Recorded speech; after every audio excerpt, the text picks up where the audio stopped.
সাল্লাল্লাহু আলাইহি সাল্লামের কাছ থেকে বলতে শুনেছেন যে যে ব্যক্তি কোরআন শরীফ পাঠ করবে কিয়ামতের দিন কোরআন শরীফ সেই ব্যক্তির জন্য শাফায়াত করবে।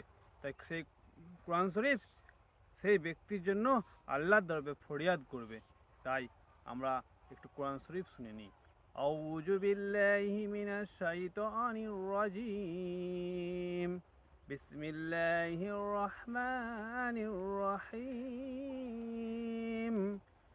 আল কারিয়াতু মাল কারিয়াহ ওয়া মা আদরাকা মাল কারিয়াহ يوم يكون الناس كالفراش المبثوث وتكون الجبال كالإهن المنفوش فأما من ثقلت موازينه فهو في عيشة راضية وأما من خفت موازينه فأمه هاوية وما أدراك ما هي نار حامية